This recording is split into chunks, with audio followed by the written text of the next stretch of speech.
Welcome to the AP Chemistry presentation on thermodynamics.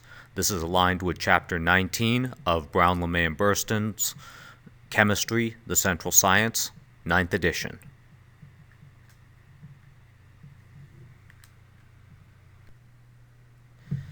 While there might not seem to be any obvious connection between thermodynamics and spontaneity, we'll see that connection later in the presentation.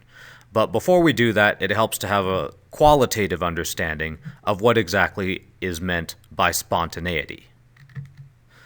The formal definition of spontaneity, or a spontaneous process, is one which occurs without any continuous outside intervention.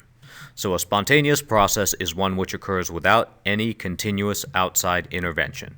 You get the thing going, and it operates on its own. It goes spontaneously. So, for example, an egg will fall and break when it hits a surface. The reverse of this process does not happen, is not spontaneous. Broken eggs do not spontaneously reassemble themselves and fly upwards. Another example of a spontaneous process is that heat moves from a high-temperature object to a low-temperature object, assuming that these two objects are in thermal contact. This is actually the zeroth law of thermodynamics. Heat moves from high-temperature objects to low-temperature objects when the two objects are in a establish a thermal connection. Now, the reverse of this process is possible. You can move heat from a low-temperature object to a high-temperature object. For example, if you're running an air conditioner or a refrigerator, air conditioners, and especially refrigerators, take heat out of a cold area and dump it into the outside. For a refrigerator, it dumps it outside the refrigerator. If you've ever felt the back end of a refrigerator, it gets pretty hot. For air conditioners, it takes heat out of a room and dumps it into the ambient atmosphere, the outside atmosphere. So air conditioners and refrigerators reverse the spontaneous flow of heat, but these devices both require a constant input of energy. So they are not spontaneous because they require this constant input of energy. Another example of a non-spontaneous process is that water can be separated into hydrogen and oxygen using a voltage of somewhere around 5 volts or so, typically 5 to 9 volts. But this requires the constant application of electrical voltage. You have to have an external power source in order to drive this reaction. So the water will spontaneously separate itself, will not spontaneously separate itself into hydrogen and oxygen, and that's a really good thing because otherwise our oceans would be turning into gas and subsequently exploding. Alright, so talking about spontaneity a little bit more, you can have spontaneous process which is temperature dependent. So the spontaneity of a process, whether or not it's spontaneous or not, the spontaneity of a process can be temperature dependent. A really simple example of this is that at temperatures below 0 degrees Celsius, liquid water spontaneously becomes ice. That is, you have liquid water becoming solid water. At temperature above 0 degrees Celsius, ice spontaneously becomes liquid water. So the reverse of the previous process happens at temperatures above 0 degrees Celsius. So why exactly is this? Well, like I said, there's a link between spontaneity and thermodynamics. And we'll explore that in just a second. But first, why are some processes spontaneous and others are not? The answer is a thermodynamic quantity called entropy. Entropy is abbreviated with a capital S, and what it means is randomness or disorder. And specifically, entropy increases in a spontaneous process. Entropy increases in a spontaneous process. Specifically, the entropy of the universe increases in a spontaneous process, and this gives us the second law of thermodynamics. Remember, there's the zeroth law, which is that heat goes from a high temperature object to a low temperature object as long as they're in thermal contact. The first law is conservation of energy. Energy can neither be created nor destroyed. Now we got the second law of thermodynamics, which is that the entropy of the universe increases with any spontaneous process. The corollary of this is that if a process is spontaneous, then the universe will be more disorderly afterwards. So, for example, if you look at ignoring entropy of processes, let's look at entropy of actual substances. If we have solid KCl on the left, you see that it forms this nice, orderly, crystalline structure. And then if you heat up KCl a lot, you can actually get it to turn into a gas. And so KCl gas is a random arrangement of the potassium and chloride ions.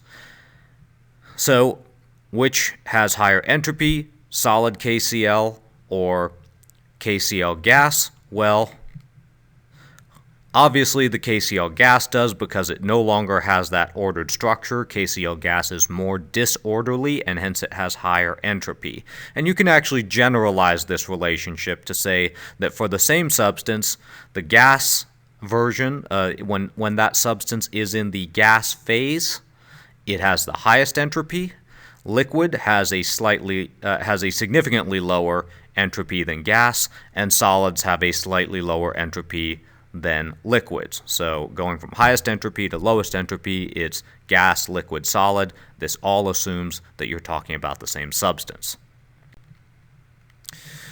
Okay, let's try another simple example to get a qualitative understanding of what exactly entropy is. On the left, you see a vial of water and a container of ammonium chloride. And on the right, you see the two items mixed together in order to form an aqueous solution of ammonium chloride. Which one has the higher entropy?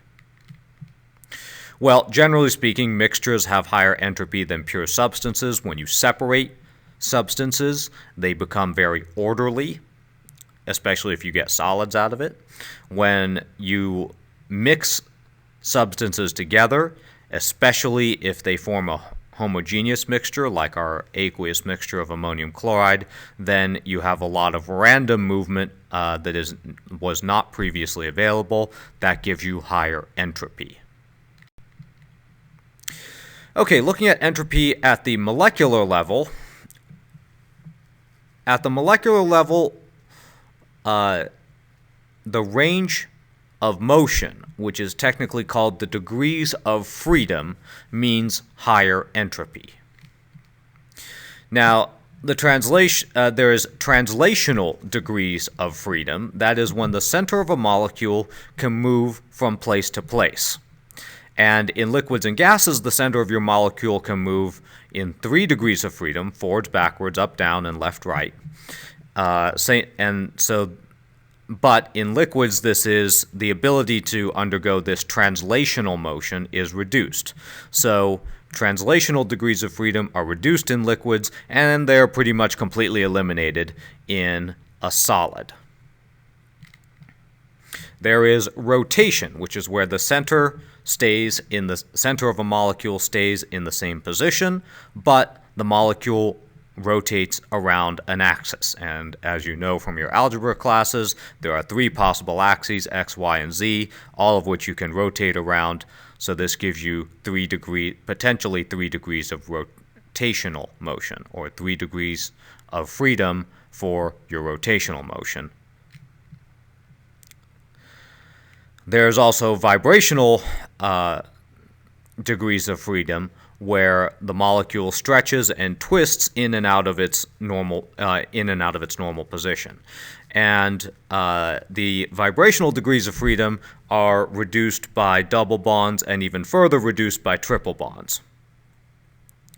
Generally speaking, the more atoms means more degrees of freedom, particularly more vibrational degrees of freedom, because you vibrate around your covalent bonds. So if you have more atoms, that means you have more bonds. More bonds means more vibrational degrees of freedom. And bear in mind that all of this motion is temperature sensitive. All of these motions become easier at higher temperatures. All right, so taking the general principle that more degrees of freedom means more entropy, and combining that with the concept that all motion stops at 0 degrees Kelvin, then also consider that stationary molecules, basically what this all means is that stationary molecules at 0 degrees Kelvin, in a pure substance, that is a substance without any impurities, where all of the molecules are the same as all the other molecules, throw this into an organized pattern, commonly called a crystal, like what we saw in KCl. If you have all three of these conditions, then you have zero entropy. In other words, stationary molecules in a pure substance in a perfect crystal have zero entropy. And this leads us to the third law of thermodynamics. A pure substance in a perfect crystal at absolute zero temperature, in other words 0 Kelvin, has an entropy of 0. Now, if you think of the other thermodynamic quantity we've talked about, which is enthalpy, delta H, we have no definition of what constitutes zero enthalpy. So we always talk about change in enthalpy. That's why there's always the delta in front of the H. With entropy, we do have a good measurement of what constitutes zero entropy. And so we can talk about entropy in absolute terms. So sometimes you just see the S rather than the delta S. Okay, let's keep on talking about entropy at the molecular level for a couple more minutes. And let's get back to the idea of which has more entropy now that we understand this molecular definition of entropy. All right, 1 mole of sodium chloride, which is a solid, or 1 mole of hydrogen chloride gas, technically it's hydrogen monochloride gas, at 25 degrees Celsius. Okay, so the hydrogen chloride gas has more entropy because we have equal quantities, but the hydrogen chloride is a gas, and that gives it more translational degrees of freedom. In other words, the hydrogen chloride gas molecules can move forwards, backwards, up, down, and left, right, whereas the sodium chloride gas, the atoms in, or ions in sodium chloride, are locked into that crystal structure. Okay, let's compare 2 moles of hydrogen chloride gas to 1 mole of hydrogen chloride gas, both at 25 degrees Celsius.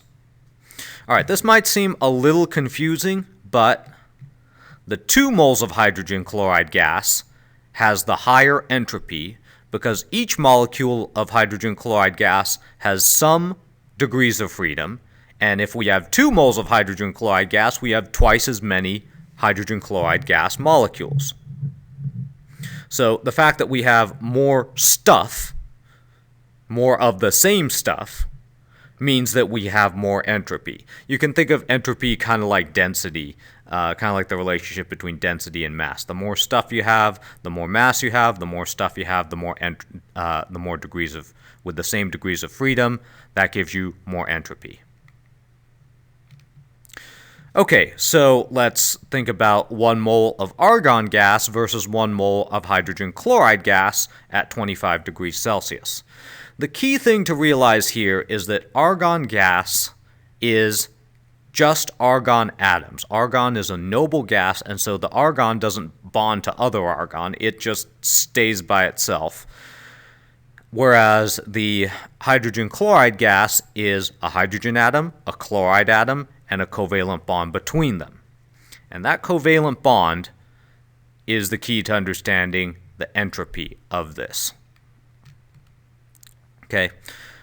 1 mole of hydrogen chloride gas has the higher entropy because hydrogen chloride has vibrational and rotational degrees of freedom, but argon does not. Basically, think of it this way. If argon is just a sphere, which under the Dalton atomic model it basically is, you can't rotate that sphere because as you rotate a sphere around, it looks the same from any different angle. Whereas hydrogen chloride is like two spheres with a bar in between them, with a bar connecting them, the bar being the single bond. You can rotate that around and get different views of it from different angles. So that's the rotational degrees of freedom. Also, that single bond allows several different modes of vibration. You can vibrate that single bond, you can stretch it, you can twist it, or you can bend it rather, and all of that stretching and twisting allows you to vibrate in those degrees of freedom. That gives you vibrational degrees of freedom, and so you've got degrees of freedom with hydrogen chloride that you don't have with argon. That means that hydrogen chloride has the higher entropy. Okay, I think this is the last question on this slide, maybe the second to last. What has the higher entropy? 1 mole of solid nitrogen at 24 Kelvin or 1 mole of nitrogen gas at 298 Kelvin? Well, getting back to the concept of gases and liquids having more entropy than solids, now we can explain that by saying that we have translational degrees of freedom. So the formal answer to this question would be that 1 mole of nitrogen gas has more entropy because it has more translational degrees of freedom than the solid nitrogen does. Okay, I lied about talking about entropy at the molecular level on the last slide. Pretty sure this is the last slide for entropy at the molecular level. Is entropy increasing? In other words, is delta S positive for the following processes, or is entropy decreasing? In other words, is delta S negative? The other way to think about it is when entropy is increasing, the system is becoming more disorderly or less orderly. And when entropy is decreasing, that means that the system is becoming less disorderly or more orderly. Okay, so looking at this chemical reaction, we start with solid calcium carbonate, and this decomposes into calcium oxide, which is also a solid, and carbon dioxide gas. Okay, the key thing here is to look at the phases. Okay, we start with 1 mole of solid. We end with 1 mole of solid, but we also end with another mole of gas. And the gas has high entropy. That means that this process will have a positive entropy. So the formal answer to this is the production of a gas means that the entropy of the products is high, and therefore entropy is increasing. The gas gives it higher entropy. Okay, let's look at another process here. This is the Haber process. I've written it as one way just to make things a little simple, but in reality it's an equilibrium. But we start with 1 mole of nitrogen gas and 3 moles of hydrogen gas, and this produces 2 moles of ammonia gas. All right, so if we look at the reactant side of this, we have 4 moles of gas, 1 mole of nitrogen and 3 moles of hydrogen, and we end with, on the product side, we have only 2 moles of gas. So our moles of gas has decreased. That means that on the reactant side, we had a lot of translational degrees of freedom, and on the product side, we have fewer translational degrees of freedom.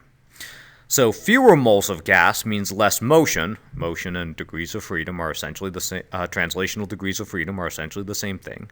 So fewer moles of gas means less motion, and that means fewer, and therefore entropy is decreasing. I think I got a little typo there.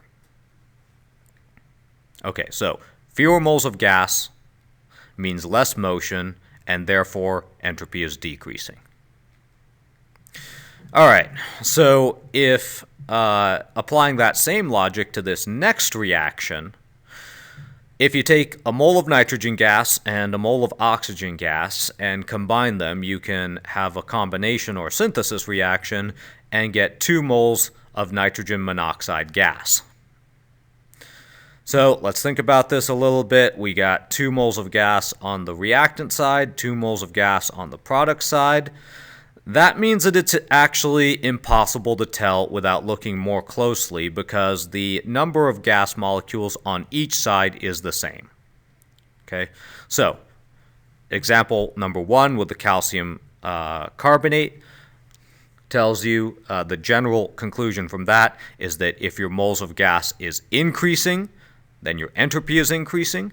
The lesson from the second example, the manufacture of ammonia, means that if your moles of gas is decreasing, then your entropy is decreasing. And if your moles of gas are the same on both sides, then it's too close to tell.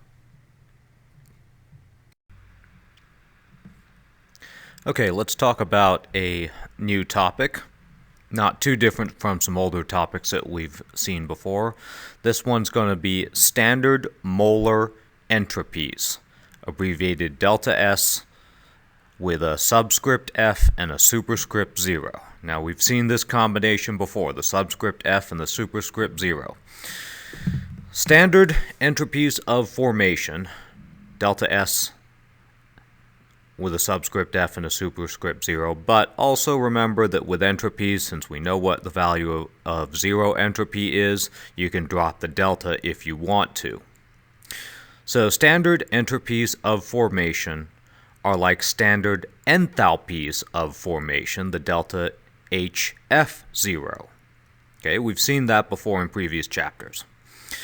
There is one really important difference, and that is that the standard molar entropy, the standard entropy of formation for an element at 298 Kelvin is not 0. Other important things to know are that the units are joules per mole Kelvin.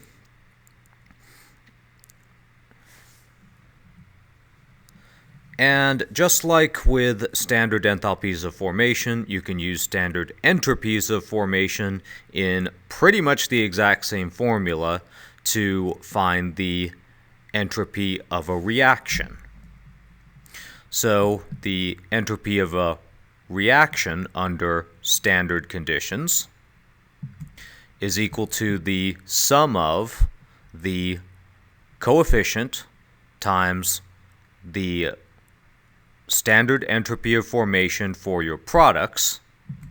Do that operation of coefficient times standard entropy of formation for all your products, add them together. That's what this entire term means.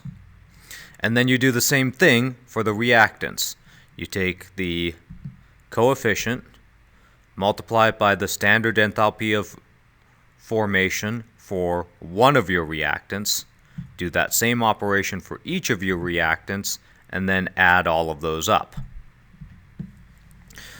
Okay, so in a very generalized way, for the reaction of little a moles of substance big A plus little b moles of substance big B, it becomes little c moles of substance big C plus little d moles of substance big D.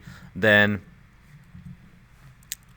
we can calculate the standard entropy of this reaction, standard entropy of the reaction, by taking the coefficient of the product and multiplying it by the standard entropy of formation for substance C plus the coefficient of the other product times the standard entropy of formation for substance D.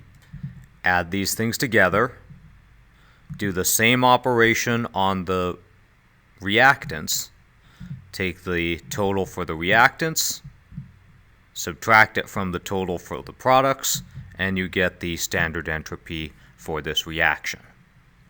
Okay, looking at this in a generalized form is probably not the most useful thing to do. Let's look at an example. If we have the reaction where 2 solid iron metals plus 3 chloride molecules becomes 2 moles of iron, or 2 units of iron 3 chloride. I'm going to ask two questions about this. First of all, without doing any calculations, is the delta S for this reaction positive or negative? And the second thing is going to involve some calculations, so calculate the change in enthalpy of reaction under standard conditions using the information below, and then for each of the 3 substances, I gave you the standard enthalpy of formations. Okay, let's take a look at this. Part A. The solution is pretty obvious. If you remember a couple slides back, we were looking at whether the entropy of a process is positive or negative just based on whether you create higher entropy states. And the highest entropy state is a gas, the lowest entropy state is a solid.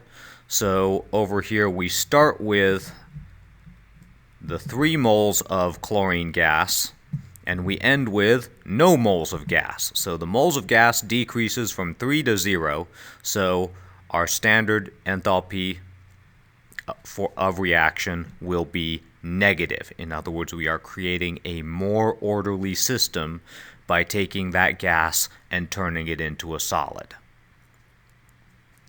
Okay, now the calculation part,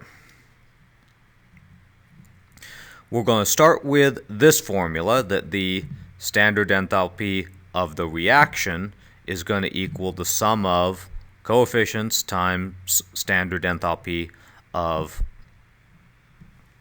formation for the products minus the sum of coefficients times standard enthalpy of formation for the reactants.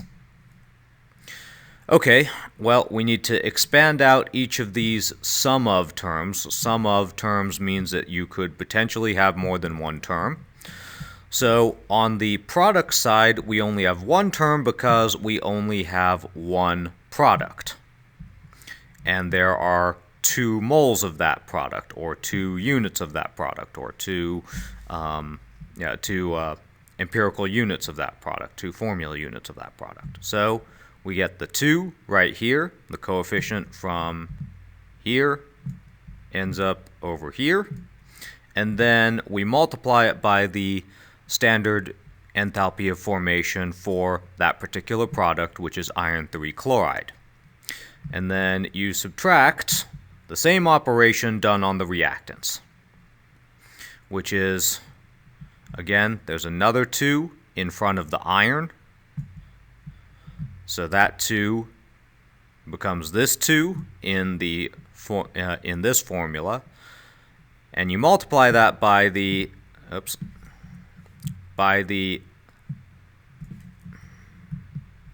standard enthalpy of formation for iron, which is not 0, plus 3, that is the coefficient of the chloride, right up here,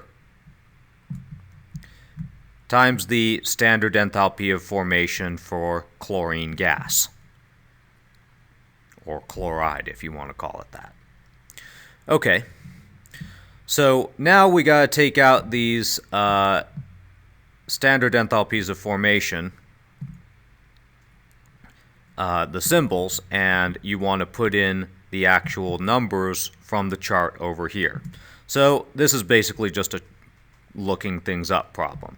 Standard enthalpy of formation for iron 3 chloride is 142, and so that's where this 142.3 comes from. Standard enthalpy of formation for iron is 27.3, and that's where this 27.3 comes from. Standard enthalpy of formation for chlorine gas is 222.96, and that's where this 222.96 comes from. Okay, so at this point you've got nothing but known numbers on this side of the equation. By the way, what I just said was known numbers on the right side of the equation. So just take out your calculator and do the math, and you get negative 438.9 kilojoules per mole Kelvin. Okay, this is kind of new and a little bit complicated, so go ahead and look this over for a couple minutes. Maybe pause the video before you go on. Alright, so if you understand what was going on in the last slide, then Yoda says, learning science you are. Alright, next thing to know about is Gibbs free energy, abbreviated with a delta G. Just a quick recap on your thermodynamic quantities. Delta H is enthalpy. Delta S is entropy. Delta G is Gibbs free energy, sometimes also just called free energy if you don't want to honor Dr. Gibbs. And the abbreviation capital T is absolute temperature, that is temperature in Kelvin, not in Fahrenheit and not in Celsius.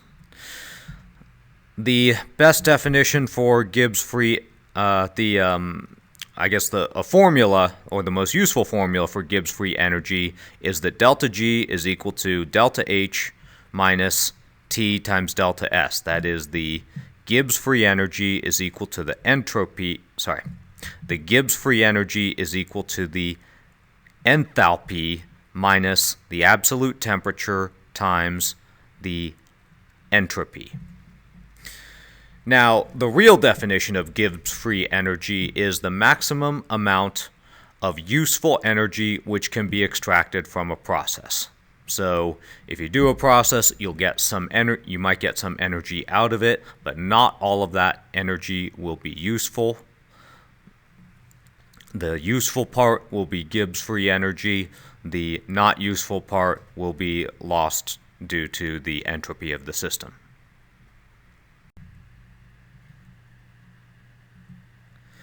Okay, that last formula from the previous slide, that's really important. So, know this. Delta G equals delta H minus T delta S. By the way, did you know that Gibbs free energy is equal to enthalpy minus absolute temperature times entropy? Oh, by the way, delta G equals delta H minus T delta S. Okay, let's now try to apply that formula, except first you need one little piece of information which makes the calculation of Gibbs free energy a lot more useful. And in order to understand the reasoning behind this, you have to know that delta G, or Gibbs free energy, is a measurement of the change in order of the universe. So if delta G is negative, that means that the system, the universe is losing order, and hence the forward reaction will be spontaneous. The reverse of that logic is that if delta G is positive, that means the forward reaction is not spontaneous, or you could just say the reaction is not spontaneous. However, if you reverse the reaction, if you make the reactants into products and the products into reactants, then that reverse reaction is spontaneous. Well, there's one number that's neither negative nor positive, and if your delta G is close to 0, then your reaction is in equilibrium, or your reaction is a two-way reaction. It is spontaneous in both directions. You remember that formula I was talking to you about a couple seconds ago? The delta H minus T times delta S equals delta G? Well, you can now use this formula to predict the spontaneity of a reaction. If you know the enthalpy and the entropy, okay? And sometimes all you need to know is the sign of the entropy and the sign of the enthalpy. So I've got all the possible combinations of positive and negative enthalpy with positive and negative entropy over here. And let's see if we can, how thoroughly we can answer the question, is the reaction spontaneous under these circumstances? Well, in order to connect our raw information here to our conclusion over here, we need two more bits of information. The first thing we need to do is we need to calculate delta H minus T delta S, or since we don't have actual numbers here, you'll just be thinking of how the signs, how those signs come together, how they affect each other. And then the sign of the answer to this formula will be delta G. Okay, so if delta H is negative, in other words, if we have an exothermic process, but the process gets more, the reaction gets more disorderly, that would mean negative delta H, positive delta S. Throw those into this formula. Remember that absolute temperature is always positive. You can never achieve zero absolute temperature, so you always have positive values for temperature. If you take a negative number and then you subtract a positive number times another positive number, the two positive numbers multiplied together will form a new positive number. This gives you a negative number minus a positive number, and that will always have a negative answer. So under these circumstances, our delta G is always negative, and if delta G is always negative, that means the forward reaction is always spontaneous. So this combination of thermodynamic quantities will always give you a spontaneous reaction. Now, apply that same logic to the second row. Don't go on to the last two rows, but try the next row. Pause the video for a second. Okay, hope you've had a chance to consider this and think this through. You just basically do the same thing to the second row that you did to this first row. You take the sign of delta H, plug it into the formula, take the sign of delta S, plug it into the formula. You know that the sign of T is positive, so we've got a positive number minus a positive number times a negative number. These two numbers, when multiplied together, will be negative, and subtracting a negative is the same thing as adding a positive. So once you're done, you'll have positive number plus positive number, and that will give you a positive number under all circumstances in which these conditions are met. So if delta G is always positive, that means that the forward reaction is always not spontaneous, or the reaction is never spontaneous. Okay, now let's take a look at the delta H negative and delta S negative. In other words, a exothermic reaction in which the system gets more orderly. All right, this is a little bit more complicated, because if we take a negative number and subtract a positive number times a negative number, our answer will sometimes be positive and sometimes be negative. It depends on the exact value of these three numbers, and I haven't given you enough actual information to plug in actual numbers. But what you can talk about is the temperature dependence. So first of all, there's no consistent value for delta G, but we can talk about temperature dependence, because for the same reaction, as long as we don't change the reactants and as long as we don't change the products, we essentially get the same value of delta H and the same value of delta S. For the purposes of this class, you can assume that neither of these two thermodynamic quantities changes with temperature. Alright, so we take a negative number and you subtract a positive number times a negative number. If that temperature, that positive number, which is the only thing that can change, if you do this at very high temperatures, then you will be subtracting a very big you'll be subtracting a very big negative number. That will be the same thing as adding a very big positive number, and your result will be positive. So delta G will be positive if temperature is high. The flip side of that logic is that delta G will be negative if temperature is low. So in this case, the reaction will be spontaneous only at low temperatures. Okay, apply the same logic to the next row, the very last row in this table, and see if you can figure out the temperature dependence of the spontaneity if delta H is positive and delta S is positive.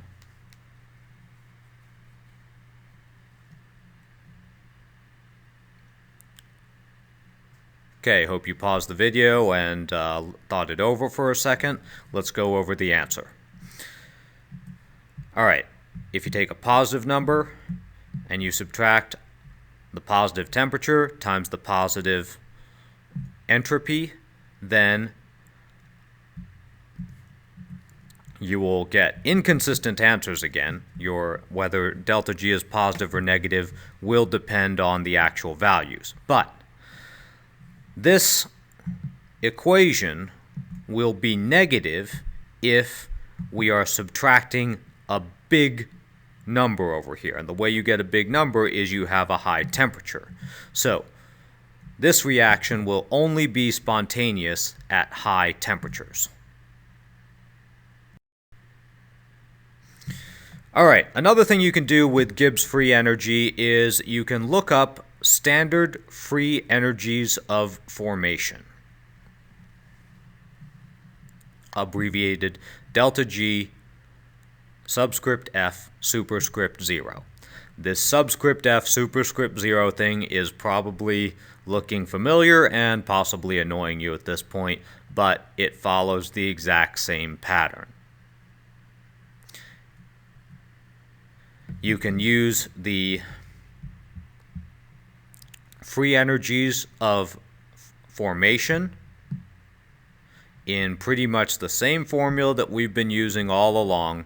Coefficient times the standard free energy of formation for a product. Do that for all your products. Add all those numbers together. Do the same operation on your reactants. Subtract the product number minus the reactant number, and that will give you the standard free energy of the reaction. Now, one thing that's come up whenever we come across a thermodynamic quantity, a standard thermodynamic quantity of formation is it zero when you've got an elemental substance? The standard free energy of formation for an elemental substance, such as hydrogen gas or iron metal, is always 0. In terms of units, the standard free energy of formation is usually expressed in kilojoules per mole. Now, getting back to that second bullet point, let's go over when a thermodynamic quantity of formation is 0. So, if you have an elemental substance in its most common form, such as iron metal, liquid bromine, solid sulfur, hydrogen gas, any of these, then the standard enthalpy of formation is 0. the standard entropy is not zero, and the Gibbs free energy of formation is zero. So, standard enthalpy of formation, zero. Standard entropy of formation, not zero. Gibbs free energy of formation, zero. Okay, as with the standard entropy of formation, the application of standard free energy of formation is best illustrated with an example. So, use the data in the table to predict the standard free energy of reaction for the following reaction. C3H8 gas plus 5 O2 gas gives you 3 CO2 gas plus 4 H2O liquid. So what we're, hopefully you remember a little bit of your organic nomenclature. This is propane, and this reaction overall is a combustion reaction, so what we're doing is we're burning propane. This is the same thing that happens in a propane barbecue. Okay, we are also given these standard free energies of formation. Notice that oxygen gas, being an element, has a standard free energy of formation of 0. Okay, so for our solution, we're going to start with our basic equation. I wrote it a little spread out here because since this is a sum of term, that means that this one term is going to become the sum of two similar terms, one for each of our products. And over here, since we have the sum of thing over here happening as well, then we're going to have two different terms, one for the propane and one for the oxygen. Okay, so I spread them out so that all of our subsequent work will line up underneath it. So let's get some subsequent work going. All right, so this term here, this sum of coefficient times the standard free energy of formation for the products, breaks into two terms, one for each of our products. So for the CO2 term, we take the coefficient of CO2, put that right here, multiplied by the standard free energy of formation for CO2 gas. Then for water, we take the coefficient of water, which is 4, use that over here, and multiply by the standard free energy of formation for liquid water. We do the same thing on the reactant side.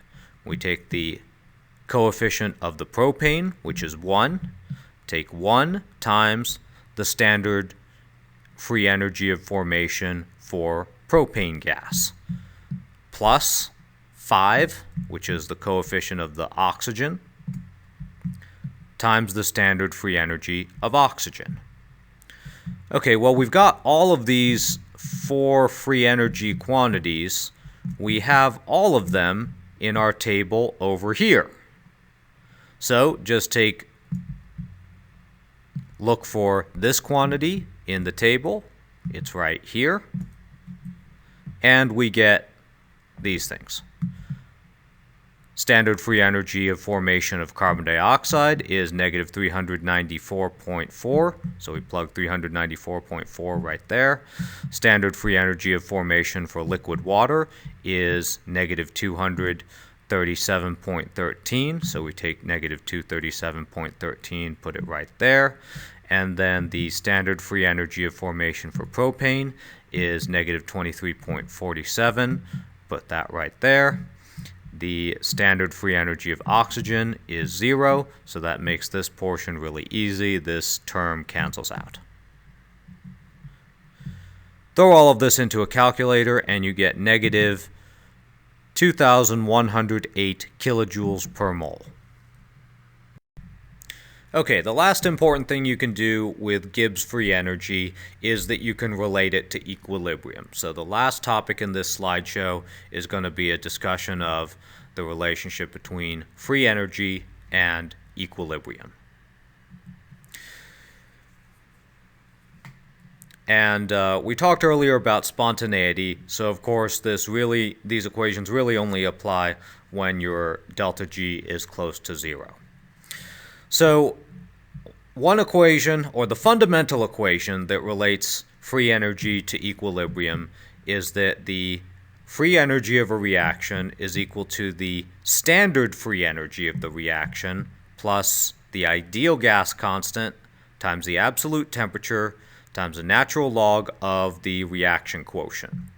Now, we've seen this abbreviation Q, this reaction quotient, before. It showed up in our equilibrium chapter,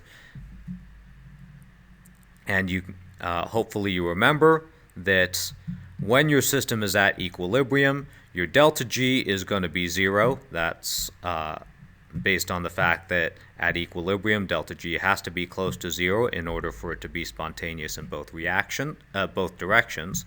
And also, at equilibrium, your reaction quotient is equal to your equilibrium constant. So if we take these two quantities and throw it into this equation, we get a series of very useful equations. Fundamentally, what you get is that 0 is equal to the standard free energy of formation. 0 is equal to the standard free energy plus the ideal gas constant times the absolute temperature times the natural log of the equilibrium constant. If you do a little bit of algebra, subtract delta G0 from both sides, multiply both sides by -1, you get this formula. Delta G0, the standard free energy of a reaction, is equal to negative ideal gas constant times absolute temperature times natural log of the equilibrium constant. Now, if you do a lot of algebra, you can get rid of the natural log part and find that the equilibrium constant is equal to E raised to the power of negative delta G0 over RT. In other words, E to the negative standard free energy divided by the product of the ideal gas constant times absolute temperature. One thing that can really mess you up on these is inconsistent units. So be sure to keep your units consistent, and mostly what that means is that both delta G and R must be in joules. Okay, your formula sheet includes some but not all of these formulas. It gives you enough that you can figure the rest of it out with just a little bit of algebra. Specifically, this first formula here is given to you on your formula sheet, and this formula is given to you on your formula sheet. These other two are relatively easy to figure out if you've got a good grasp of algebra. Okay, as with any situation in which you're dealing with formulas, an example really helps. So in this example, it's going to be a bit of a complicated one, but it's the last example that we have to deal with. Calculate the equilibrium constant for the Haber process at 798 Kelvin, given that the free energy of formation, the standard free energy of formation for ammonia gas is negative 16.66 kilojoules per mole. And once again, in case you forgot, this is the reaction for the Haber process. Notice that it is at equilibrium because the problem specifically mentions equilibrium constants. Okay, the two formulas I gave you last time in the last slide were these two. Well, I gave you 4 formulas, but these are the only two that will show up on the formula sheet, so you better get used to starting with one of these two and manipulating it. And these are the formulas that relate free energy back to equilibrium constants. Okay, so the solution to this problem is a little tricky because you're not given delta G. This is the delta G for the reaction under non-equilibrium, non-standard conditions. That's not what we're given here. This is a delta G of formation. Okay? This part of the equation is a delta G of reaction under standard conditions. This is not a delta G of reaction under standard conditions. This is a delta G of formation under standard conditions. Okay? Same thing with this delta G0. This is the free energy for the reaction under standard conditions. Okay? So it seems like we don't have enough information. We have the temperature. Temperature shows up there, and it also shows up there, and we got that, but we need a better delta G. Well, the way to do this is to use the delta G of formation to get the delta G of reaction under standard conditions. Okay, so step one is to find the delta G of the reaction under standard conditions using free energy of formation, and we got a free energy of formation here, right there. And then the second step, which will be on the next slide, is to use that bit of information in this formula along with R and T in order to solve for K. All right. So let's fill in this big old blank space right here. We start with the familiar formula that you pretty much always use when you're talking about thermodynamic quantities of formation, whether that's free energy of formation, enthalpy of formation, or entropy of formation. The free energy of the reaction is equal to the sum of coefficients times free energy of formation for the products minus the sum of coefficients times free energy of formation for the reactants. So let's fill in the coefficients first. Well, let's expand out the sum of terms and then fill in the coefficients. So the coefficient on our product, we only have one product. The coefficient is 2. So that 2 shows up here. And then we get the free energy of formation. Multiply that by the free energy of formation for ammonia. And then you subtract. Well, the coefficient of nitrogen is 1. Multiplying by 1 doesn't change your value, so you can just leave off the 1 coefficients. So 1 times the free energy of formation for nitrogen gas plus 3, the coefficient of the hydrogen, times the free energy of formation for hydrogen gas. Well, both nitrogen gas and hydrogen gas are elements in their most common form, so this quantity becomes 0, and this quantity also becomes 0. Now, also, we know that the free energy of formation for ammonia gas is negative 16.66 kilojoules per mole. So you put that quantity into here. Now, all of the numbers on the right side of the equation are known. You just take out a calculator, or you could probably just do this one in your head and get negative 33.32 kilojoules per mole. Now, remember what I said on the last slide. When you're going to use one of these equations, make sure everything, especially R and G, are in terms of joules. This is in terms of kilojoules. So you've got to convert the kilojoules into joules. You get negative 3.332 times 10 to the 4th joules per mole. Okay, now that we got our precious delta G0, we can throw it into this equation.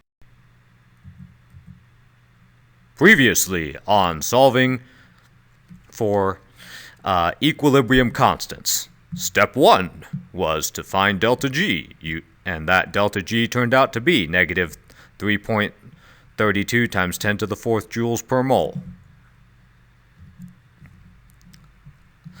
Step 2 was to find the equilibrium constant using this formula.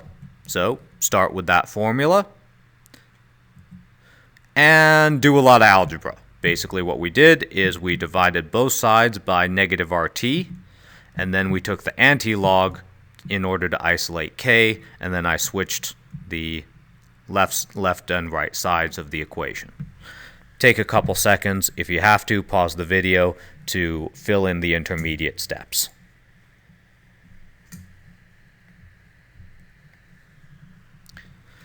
Okay, once you've got this far, it's pretty easy because we know what this quantity is. It's negative 3.332 times 10 to the 4th joules per mole. So you take this number, throw it in right there in order to get that. We know what R is. Remember, you have to pick the R that's in joules, and that's 8.31 joules per liter mole. And then you need the absolute temperature. Well, the absolute temperature, according to the original problem statement, was positive 798 Kelvin. Okay?